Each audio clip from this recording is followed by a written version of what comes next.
አርዕስተ ዜና ማህበረ ቅዱሳን በትግራይ ለሚገኙ ከ5400 በላይ ተፈናቃዮች ድጋፍ አደረገ።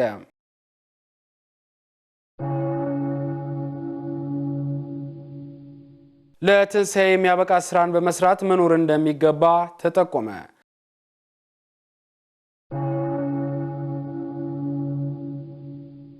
በዚህ ወቅት በጾታ አመለካከት ዙሪያ የሚስተዋሉ ስውት አረዳዶች ሊታረሙ እንደሚገባ ተነገረ።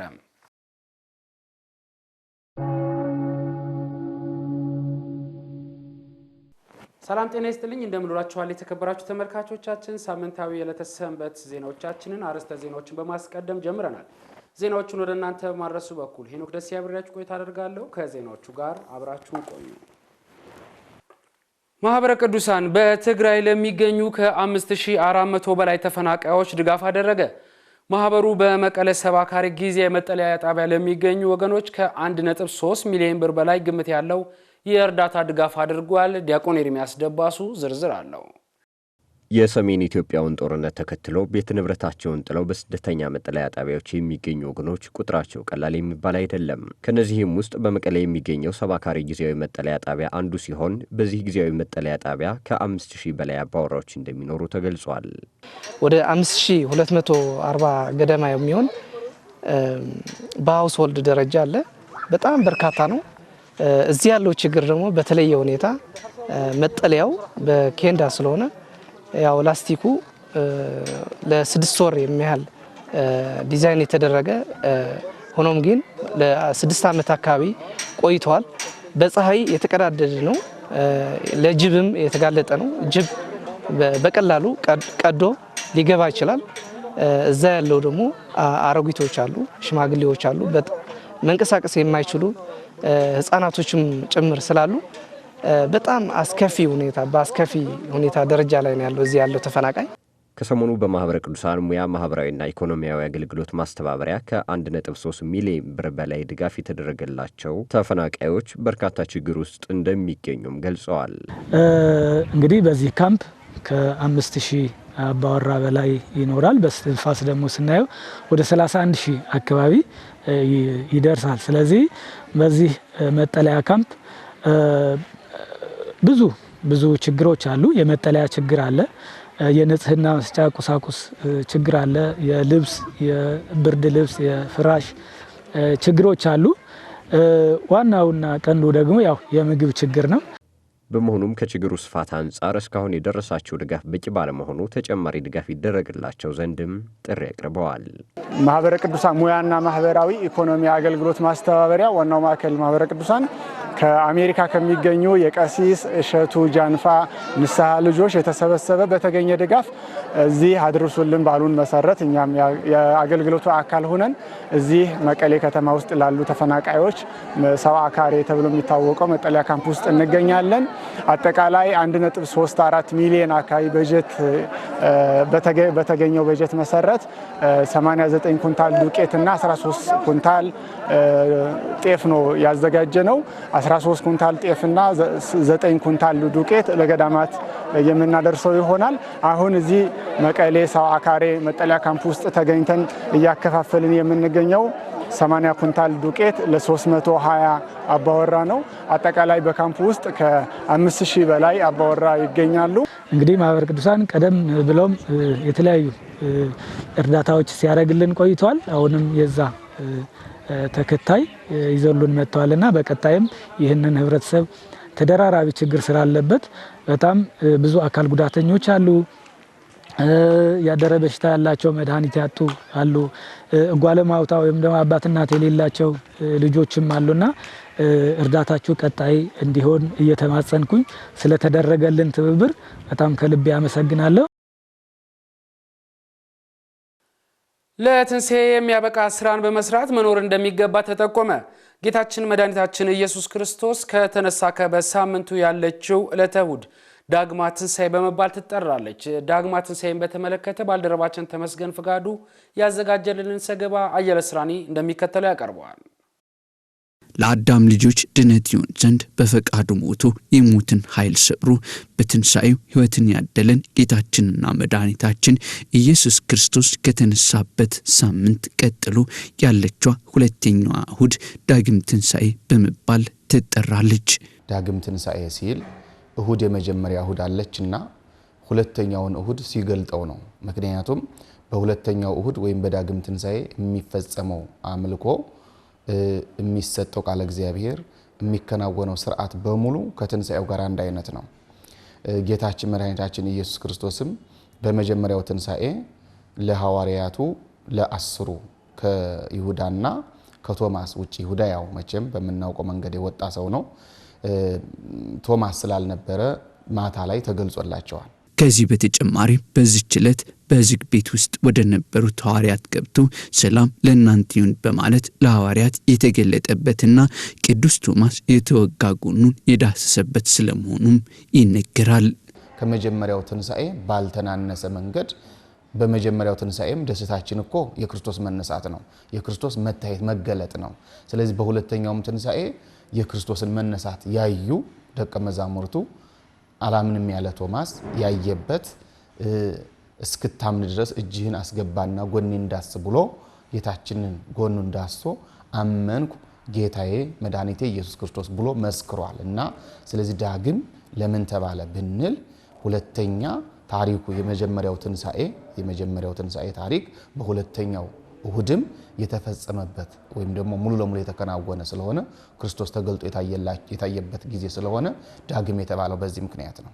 በመሆኑ ይህንን በዓል ስናከብር ለትንሣኤ የሚያበቃን ስራን በመስራት ሊሆን እንደሚገባም መምህር ፍስሐ አሳስበዋል። ስለዚህ በትንሣኤውም ትንሣኤ ዘለ ክብርና ዘለ ሐሳር ስላለ የክብር ትንሣኤ እንድንነሳ ክርስቶስ ሙስና መቃብርን ድል አድርጎ ተነሳ ማለት ነው።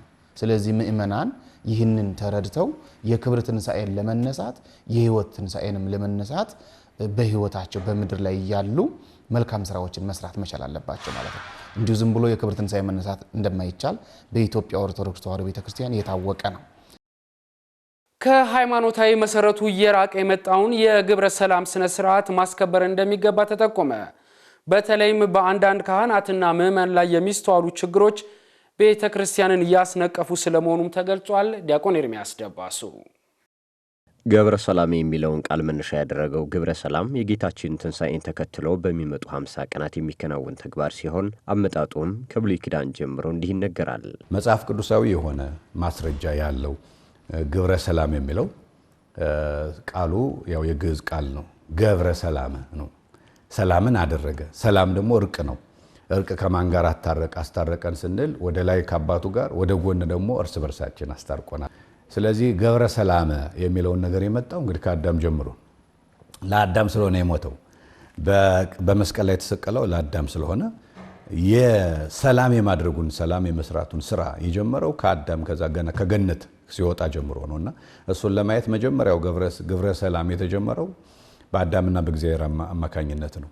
ከብሉይ ኪዳን ጀምሮ መጽሐፍ ቅዱሳዊ መሰረት ያለው ግብረ ሰላም በሐዋርያትና በሊቃውንት ዘመንም ሃይማኖታዊ ትውፊቱን ጠብቆ ሲከበር እንደነበረም ቀሲስ ብሩህ ተስፋ ያብራራሉ። አምላካችን መድኃኒታችን ኢየሱስ ክርስቶስ በመስቀል ላይ ተሰቅሎ መስቀልን ዙፋን አድርጎ ሰላምን አስታረቅኳችሁ ሰላም ለኩልክሙ ብሎ የተናገረበት ትልቁ ምክንያት ምንድነው ካለ ግብረ ሰላም ነው።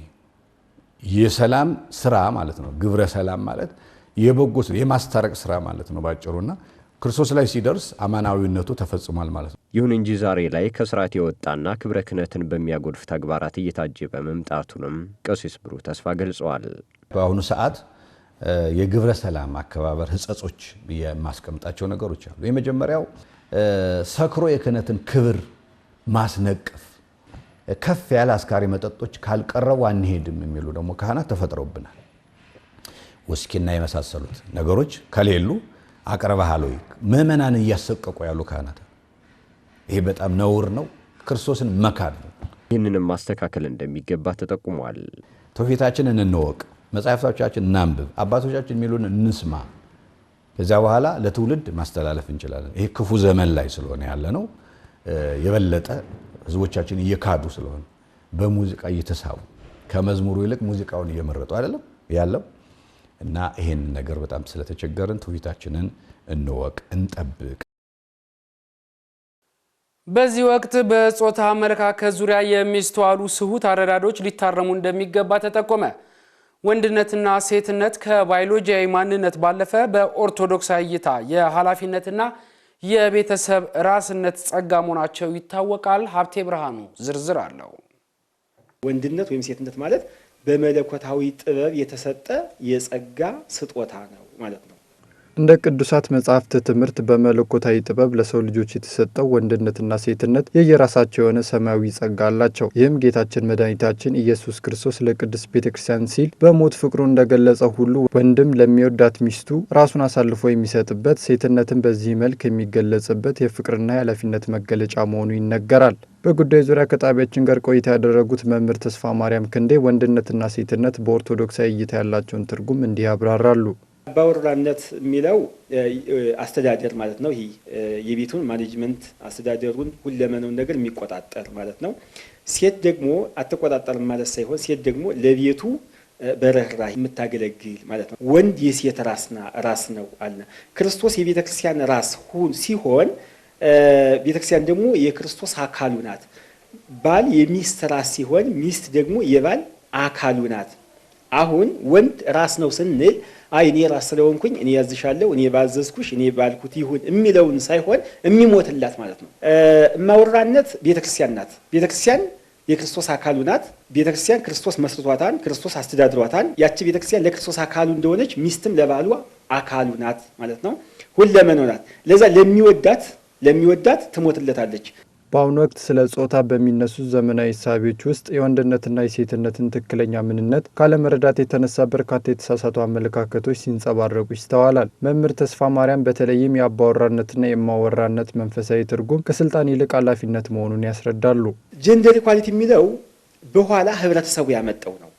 ከመለኮታዊ ስጦታ ያልተሰጠ በኋላ ግን ህብረተሰቡ ወንድ ይሄን ይስራ፣ ሴት ይሄን ትስራ ብሎ ከፋፍለው ያመጡት ነው። የስርዓተ ጾታ የእኩልነት ተወካዮች ደግሞ በዚህ በስርዓተ ጾታ እኩል እንዲሆን እናደርጋለን የሚሉት አካላት ይህን ማድረጋቸው መልካም ነው። ይህን ካደረጉ በኋላ ግን ይህ መልካም ሆኖ ሳለ ወደ ጾታ ካመጡት ግን ይበላሻል ማለት ነው። ስለዚህ አንድን ሰው ጾታ ለምን ወንድ ጺም በመውጣቱ ለምን ጺም አወጣ፣ ስለዚህ ሴት ጺም ባለመውጣቷ ወንድ ጺም በመውጣቱ እኛ ከወንድ አንሰናል የሚለውን ካመጡት ይሄ ቅዱስ ጳውሎስ የተናገረው ነው። በሮሜ መልእክቱ ላይ ምን ይላል? ሴቶች ተፈጥሯቸውን ረሱ ብሎ ያው በደንብ እንትን ይሏን እዛ ጋር ዘር መቀበል ነበር ዘር እናቀብላሉ ብሎ ያመጣዋል። አሁን ወደ ጾታ እየገቡ ነው።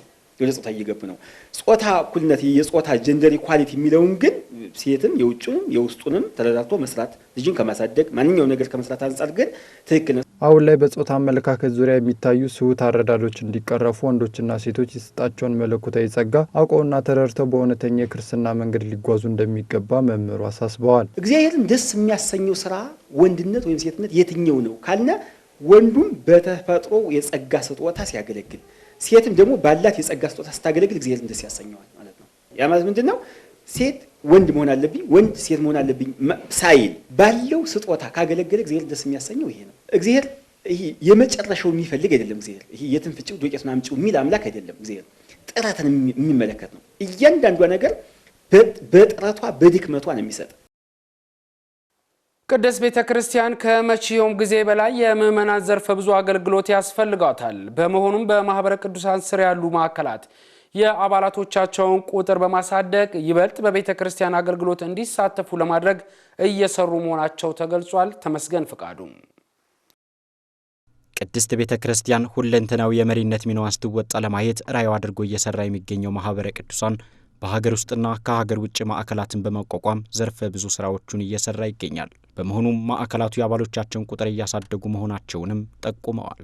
ቤተክርስቲያን ዛሬ እኛን የምትፈልግበት ሰዓት ስለሆነ በሙያችን በተለያየ የሙያ ዘርፍ ላይ ነው ያለነው። ስለዚህ በሙያችን ቤተክርስቲያን በምትፈልገው ሁሉ ተሰማርተን ለማገልገል ሁላችንም ትኩረት ማድረግ ይጠበቅብናል። አገልግሎት ማለት ሰው ባለው እድሜ፣ ባለው ጊዜ፣ ባለው እውቀት፣ ባለው ገንዘብ በጊዜው ያለ ጊዜው በሚመችም በማይመችም ሁኔታ ቤተ ክርስቲያንን የሚረዳበትን ነገር እያሰበ መስራት አለበት። ያው ምድር ላይ ባለ ሰዓት ነው ለነፍሱ የሚሰራው። እንግዲህ ከሞት በኋላ የነፍሱን ዋጋ ነው የሚያገኘውና ምድር ላይ ያለ ነፍሱን አስቦ ማስራብ የለበትም፣ መስራት አለበት። ለነፍሱ የሚሆነው ዋጋ ማስቀመጥ አለበት እላለሁ።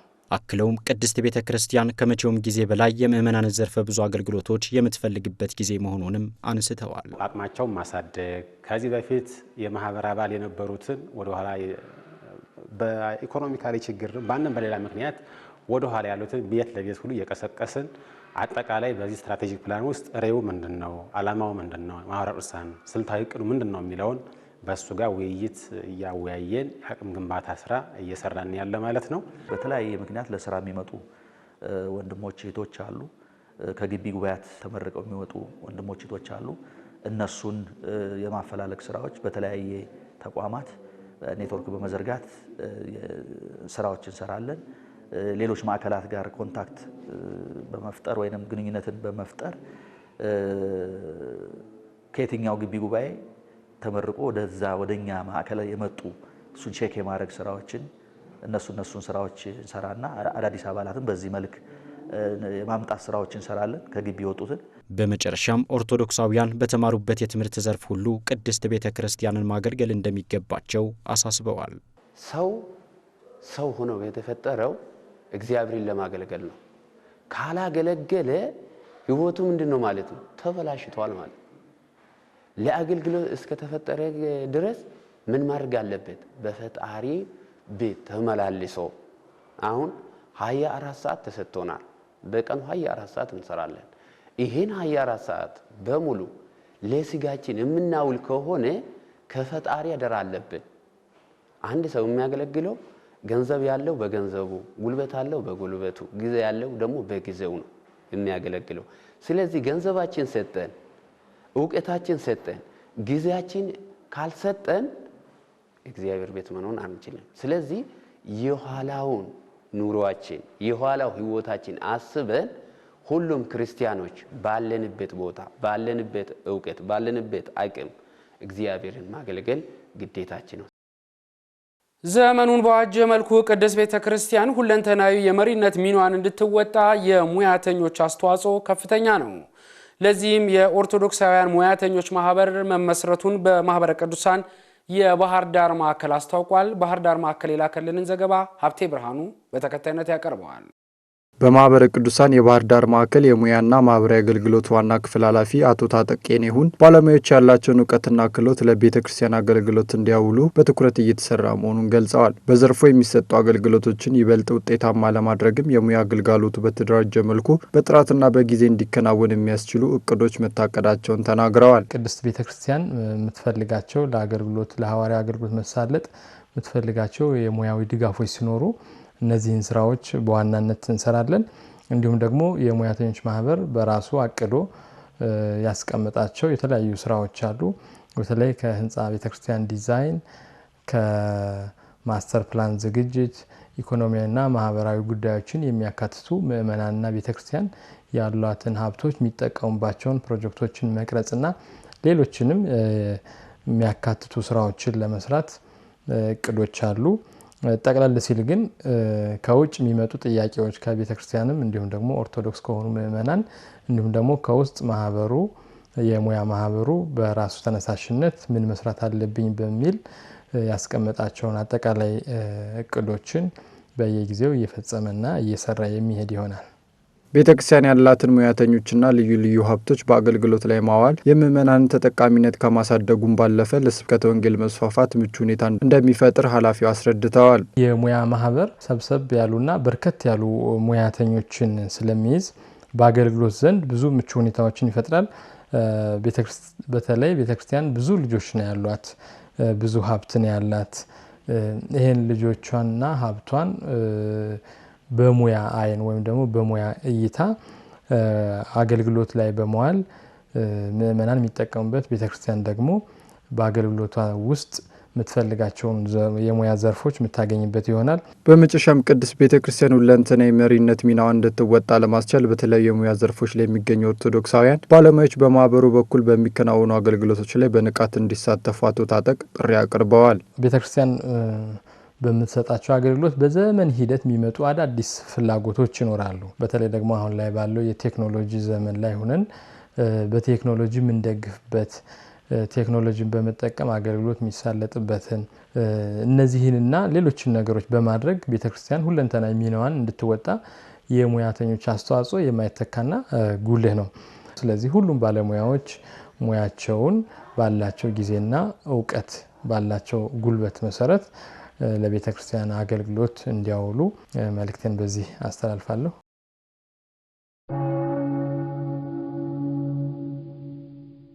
ክብራና ክብራት ተመልካቾቻችን አሁን ደግሞ በቅድስት ቤተክርስቲያናችን በዛሬው ዕለት ታስበው ከሚሉ ቅዱሳን መካከል ቅድስት ታኦድራ እመምኔትን የተመለከተ አጭር ዘገባ ተሰናድቶልናል። ተከታትለን እንመለሳለን።